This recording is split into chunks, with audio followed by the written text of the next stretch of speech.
All right, this is Mobile Gamer Nerd, and we are back with another free-to-play mystery shard only video champion spotlight. Today we're going to be doing someone that you probably don't see a lot of. Yeah, Totem. Totem. We've got her maxed out, and we got some cool gear on her. Let's see what we got going on with her. She's actually basically a mini version of War Maiden.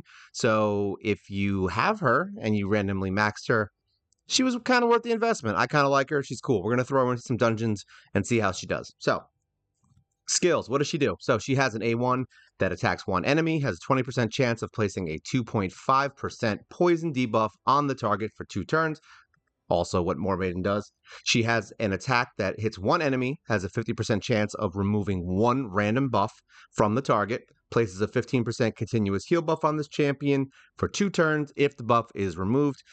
Very good for taking out, block damage, taking out counterattacks, crap like that. That's really annoying. The only downside is it only does one hero, and it's got a pretty long cooldown. So it's really for unkillable when you have an annoying one hero that's just being annoying. She has an attack on all enemies and places a 30% decreased defense debuff on the target for 2 turns. Basically the mini version of decreased defense. So War Maiden is better for the arena. However, she is useful, especially in faction wars. She basically does War Maiden's job, and she's an orc. So she's either way, she's worth building just for faction wars in that sense. So yeah, I would use her.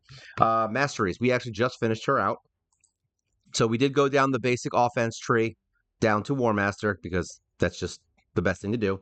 And then we did some accuracy stuff, so she increases her accuracy. I did do the 30% chance to extend any debuff, so that's good. And then I did the increased chance of placing any debuff from skills or artifacts by 5%. Those are also very good. This helps her poisons, and this basically gives her a better chance of doing the things that she does. And all this other accuracy crap is good. We have the reduced skill cooldown, because obviously we want to make her use her skills more, because that makes her a better hero.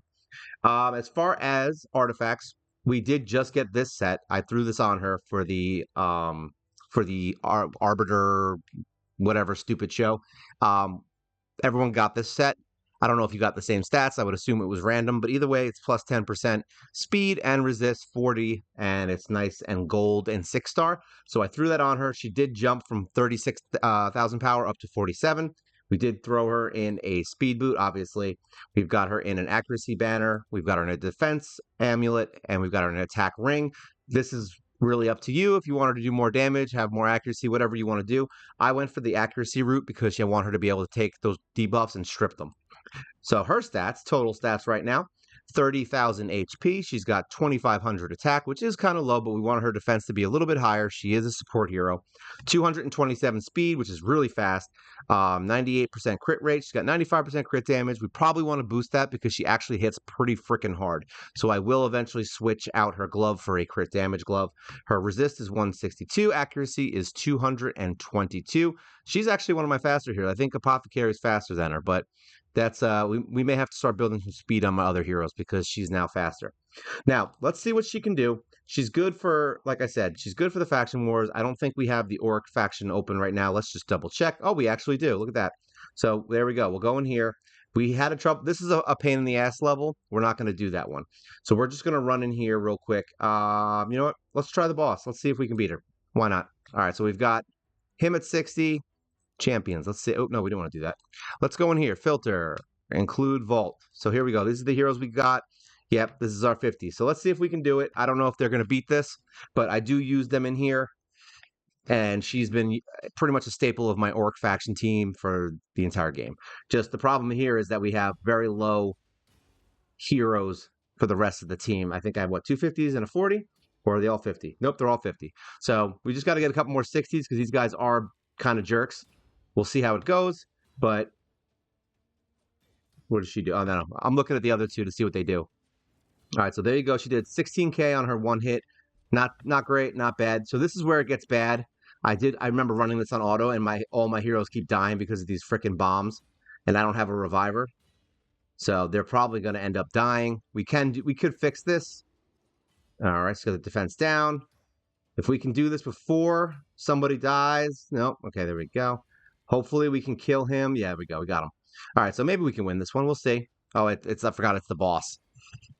This is a tough one. This is a real rough one because I don't really have a shield set, I don't think, on anyone. Yeah, because nobody has shields. So I'm going to have to build one of these guys with a shield to make sure. Oh, wow, look at that.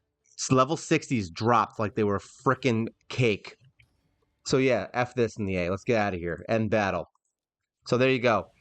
Make sure you have stronger team. So either way, we can use her in here. We'll go here. We'll go with the 13 where we played. There we go. Start. This is where I'm actually at. I just figured I would try it. The bosses in the faction wars are not easy. And if you have a poor selection of heroes combined, even if you have really strong heroes, just like you just saw, that boss is kind of a dick. Really, that's the only way I can explain it. He's really one of the most annoying bosses in the game.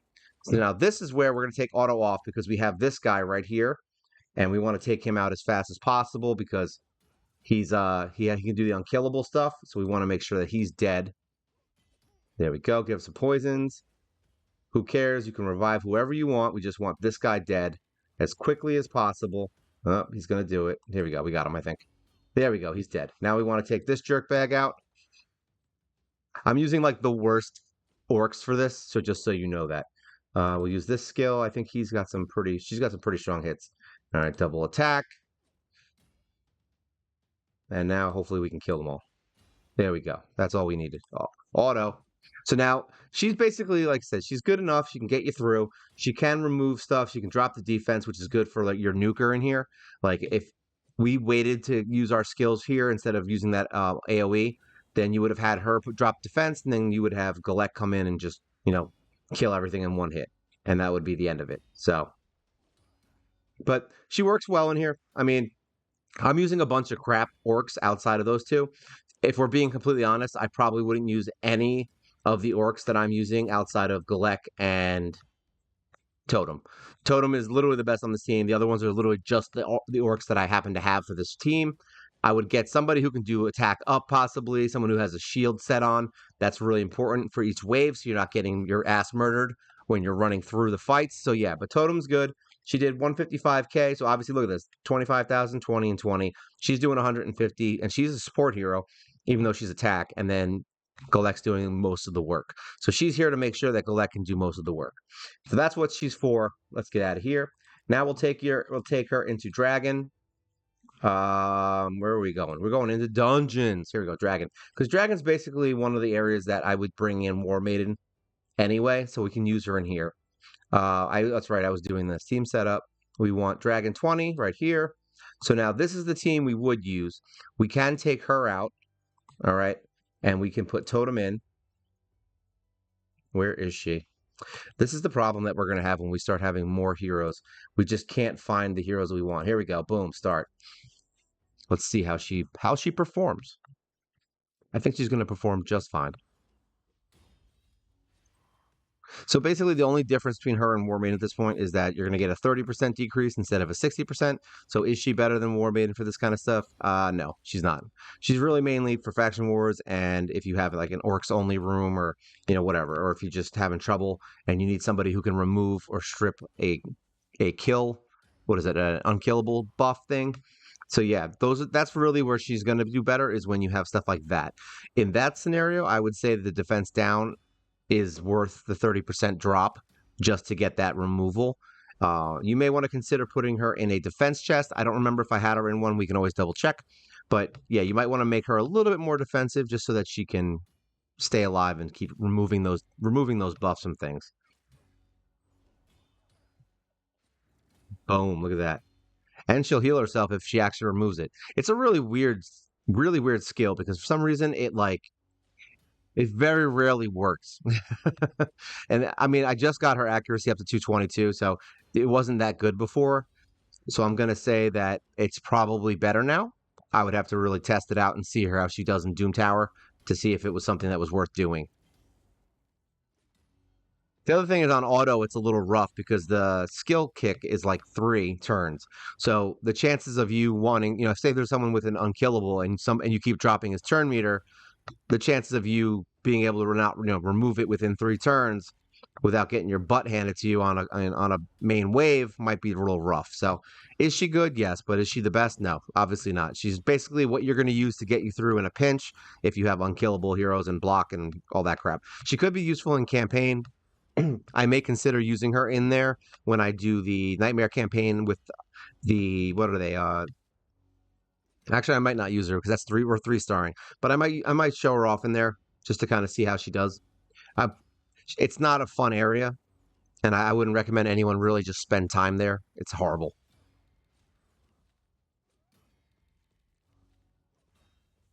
But as you can see, she's actually doing pretty well. She's not bad. She's a good replacement for War Maiden. I wouldn't say she's better than War Maiden. She's just different. Uh, I believe her poisons are better, and I believe her removal is better. But her defense, her drop defense, just isn't as good. Obviously, you're talking double defense. So War Maiden's formidable. So I would definitely say she's somebody I would just bring in for like arena. I still would use War Maiden, and I still do use War Maiden. She's definitely not a full replacement. She's better for certain things and not as good for others. So arena would be a no-no for her probably, unless for some reason you just never farmed War Maiden, never got her, never built her, never cared about her, or you have Deacon, I guess, if you're using Deacon. But if you pull her randomly and you have her and you don't want to farm War Maiden and build her skills up, then sure, you could use her. I actually think she does more damage than War Maiden as far as like if you built her more attack oriented, like I have my War Maiden, I feel like you would be able to get some pretty good damage out of her. Surprisingly enough, she's actually landing more than War Maiden does. This isn't a bad run so far. I mean, we're only a third. I've had most of my like crap runs where I'm showing off heroes where these fights take like 6 minutes. So honestly, putting her in here and getting the 3 minute, 3 to 4 minutes ain't terrible, especially with a 30% drop in defense. That's not bad at all because she's also getting more of the poisons off.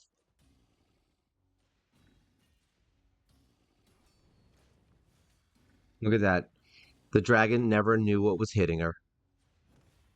Him, it, whatever the hell the dragon is. No one cares. No one cares what this dragon is. Boom, smack him in the face. And since I have to use some keys, we might show her off in the Doom Tower just to give us a little bit of who's what's this? Accuracy. I'm probably gonna sell that, but whatever. Let's get out of here. All right, let's just go into Doom Tower real quick just to see how she performs in there, and then we'll get out of there. Doom Tower going up. All right, we'll just show her. I think this is one of the fights that has it. So here's what we'll do. We'll take War Maiden out, and we will put our girl in that I can never find ever. Here she is. Start. The other thing is you have to remember too is that she is a spirit affinity. So she could be useful in, forest areas. That could be her thing where War Maiden might just not be able to hit her defense downs. I mean, it's better to have a 30% defense down with a higher chance of landing than to have a 60% chance. I mean, a 60% reduced defense that never lands. So Spirit Affinity could play into this. I think you might want to consider that when building her. She's good. She's good. I mean, I'm not going to say she's bad in any way. I built her, and I'm glad I built her. I mean, she's a good hero, and the more heroes you have, the more options you have. I mean, having her and War Maiden on the same team could be a nice viable option too, because then you always have defense down. So, I mean, if you're having trouble with those landing, let's get out of there. Let's go all the way up to the top. Let's go up to the top floor. That was just a boss that I threw in there for funsies. Let's see what this is an annoying fight. Let's go in here. Let's take War Maiden out, and let's put in our girl just so we can see what she does. Start.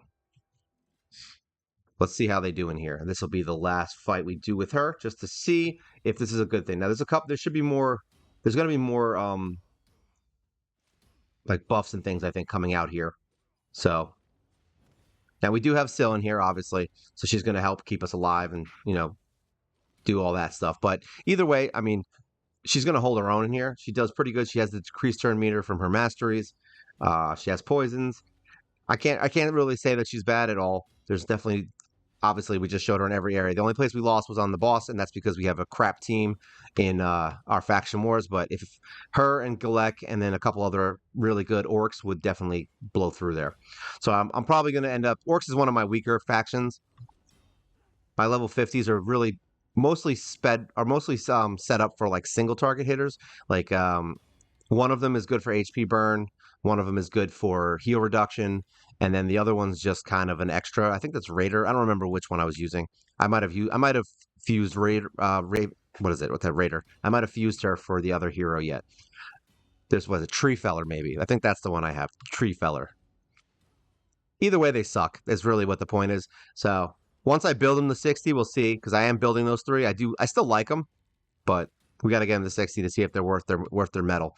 Because and I think I've said this in many of my other progression videos. I'm like, it's harder. It gets harder and harder to see if a hero is good when you get to the point where we're at, because in the beginning you're going to be building a hero to 40 or 50, and you're like, oh, he's good. He can get me through what I'm doing. But like now, every time I build a hero now, they have to be max skills, maxed masteries, maxed everything for me to really see if they're helpful. I'm sure there's a few exceptions to that, but there's not many. But that's how much of a difference getting to 60 and getting all your masteries is, that you just all of a sudden now have a strong ass hero.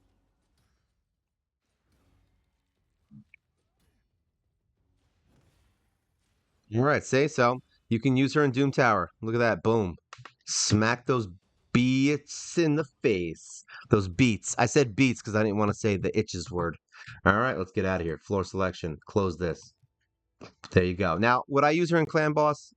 No. I mean, right now I wouldn't, but in the beginning of the game, I would say yes. She could be a viable replacement for War Maiden in the early game.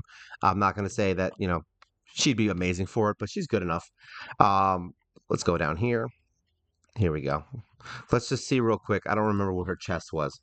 So we do have her in a defense chest, so that's good. We want to get a 6-star on her eventually. But yeah, she's got a good set of gear now. I mean, she's definitely a lot better built than she was before I got these two pieces.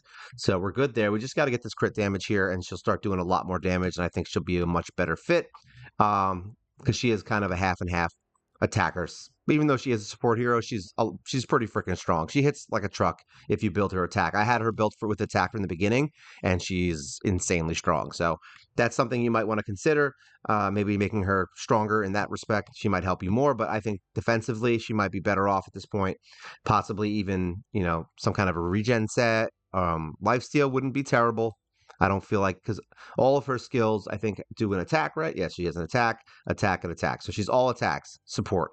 So that basically means you could do lifesteal on her, and she might last longer. Just get a lot of speed on her. That was really all I was looking for when I built her, and now I mean, this is actually pretty high. She's one of my highest speeds now. All right, so that's Totem in a nutshell here. She's pretty cool. She's a pretty good orc. I'm definitely happy I built her. I would recommend you build her later on. I don't think she's a first tier build. Like, I wouldn't build her right in the beginning to get through. But I mean, if she's all you got, then yeah, I would build her first. But either way, I would say she's definitely worth building for faction wars. She's definitely worth building for a secondary hero in spirit affinity when you need it to kill force affinity things. But yeah, other than that, I would go War Maiden first string all the time. But Totem is not a bad replacement, and she's definitely a fun hero. I like her a lot. All right, so if you have any questions, concerns, feel free to leave messages, like, share, subscribe. Remember, that's how we grow the channel. I also have a podcast that you can now start watching. Hopefully, we'll get some other people on there, and it'll actually be a chit-chat rather than just me babbling. And yeah, that's really where we're at. Hope you guys enjoyed this. If you guys use Totem, which I don't think anyone does, you're going to start seeing more of these as we go along, more heroes that no one uses. And now I think we finally started it. So Totem is one of the first few on the list where you're really not going to see any videos about her except from me. So now you can tune in to get some really good heroes. All right, so this is Totem. This is Mobile Gamer Nerd. You guys take care.